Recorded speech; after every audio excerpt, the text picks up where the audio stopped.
નમસ્કાર. દિવસભરના તાજા સમાચારોમાં તમારું સ્વાગત છે. તમારી સાથે હું છું પિનલગીરી ગોસ્વામી. સમાચારો વિસ્તારથી જાણીએ એ પહેલા મહત્વના સમાચારો ઉપર એક નજર. નમસ્કાર મિત્રો સ્વાગત છે તમારું અમારી યુટ્યુબ ચેનલમાં. આજની વિડીયોમાં સૌપ્રથમ વાત કરીશું વરસાદની આગાહી. ગુજરાત રાજ્યના સાર્વત્રિક વરસાદની હવામાન વિભાગની આગાહી છે કે વરસાદની સિસ્ટમો સક્રિય થતાં હજુ પણ ગુજરાત ઉપર વરસાદનું જોર યથાવત રહેશે.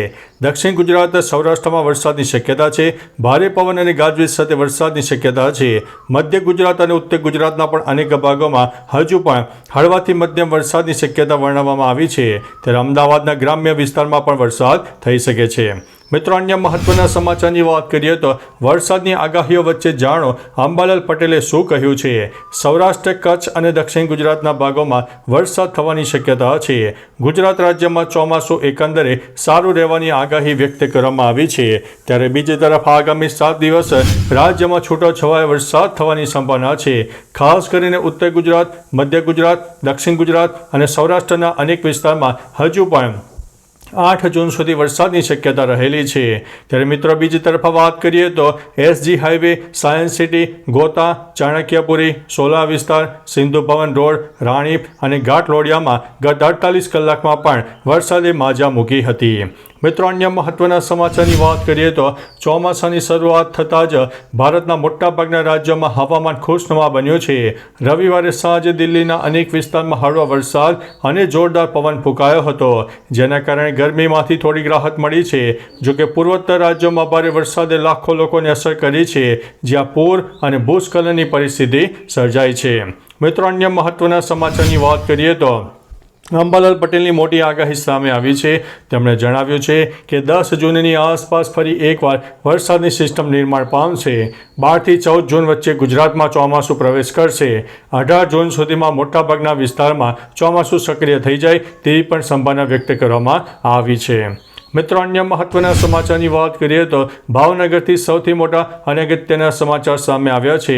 ભાવનગર જિલ્લાના સિહોરમાં ખાણ ખનીજ વિભાગનો મોટો સપાટો ફેલાઈ ગયો છે. 5 વાહનો સાથે 1.35 કરોડનો મુદ્દામાલ જપ્ત કરવામાં આવ્યો છે. મિત્રો, અન્ય મહત્વના સમાચારની વાત કરીએ તો અમદાવાદના રિવરફ્રન્ટ ઈસ્ટ વિસ્તારમાં ગઈકાલે સાંજે લૂંટનો બનાવ બન્યો હતો. પોલીસે ગણતરીના કલાકમાં લૂંટના આરોપીઓને ઝડપી પાડ્યા છે અને આગળની કાર્યવાહી હાથ ધરી છે. મિત્રો, અન્ય મહત્વના સમાચારની વાત કરીએ તો ભરૂચથી સૌથી મોટા સમાચાર સામે આવ્યા છે. ભરૂચના 56 ગામોમાં 7.30 કરોડ રૂપિયાના મનરેગા કૌભાંડમાં તપાસની માંગ ઉઠી છે. વેરાવળની 2 એજન્સીઓ સામે પણ ફરિયાદ દાખલ કરવામાં આવી છે. મિત્રો, અન્ય મહત્વના સમાચારની વાત કરીએ તો યુક્રેને 4 મુખ્ય રશિયન એરબેઝ ઉપર ડ્રોન વડે હુમલા કર્યા, જેમાં 40 રશિયન લશ્કરી વિમાનોને તોડી પાડ્યા છે.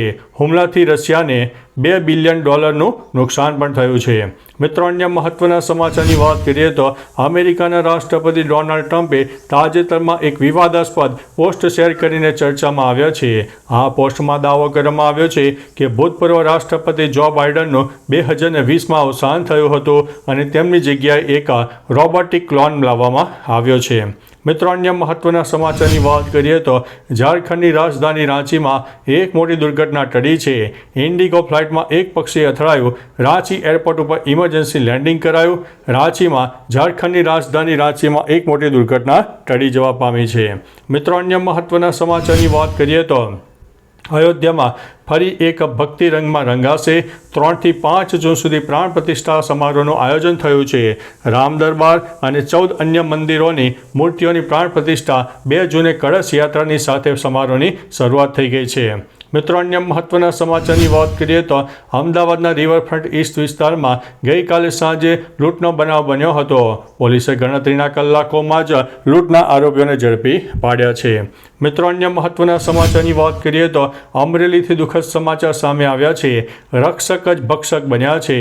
અમરેલી અને બાબરામાં રક્ષક ભક્ષક બન્યા છે. 2 પોલીસકર્મી વિરુદ્ધ દુષ્કર્મની ફરિયાદ પણ નોંધાઈ છે. મિત્રો, અન્ય મહત્વના સમાચારની વાત કરીએ તો સુરતમાં એક ભયંકર ઘટના બની. આધેડ પર કેરી ચોરીનો આરોપ મૂકીને આંબાના વૃક્ષ સાથે બાંધીને ઢોર મારતા તેનું મૃત્યુ થયું છે. મિત્રો અન્ય મહત્વના સમાચારની વાત કરીએ તો શિક્ષણ વિભાગના સૌથી મોટા સમાચાર સામે આવ્યા છે. ગાંધીનગરમાં વિદ્યા સહાયકની ભરતીમાં ઉમેદવારો માટે મહત્વના સમાચાર છે. કોલ લેટર હવે ડાઉનલોડ કરી શકાશે. મિત્રો અન્ય મહત્વના સમાચારની વાત કરીએ તો ભાવનગરથી મોટા સમાચાર સામે આવ્યા છે. ભાવનગરના સિહોર જિલ્લામાં ખાણ ખનીજનો સપાટો 5 વાહન સાથે 1.35 કરોડનો મુદ્દામાલ જપ્ત કરવામાં આવ્યો છે. મિત્રો વાત કરીએ તો હવે ક્રિકેટ મેચની.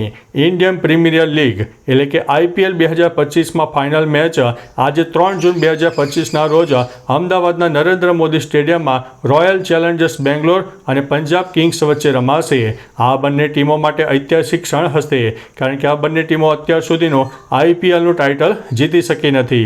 તો ચાલો મિત્રો, ફરીથી દેશ અને દુનિયાના સુપરફાસ્ટ સમાચાર લઈને મળતા રહીશો. ત્યાં સુધી અમને રજા આપશો. નમસ્તે.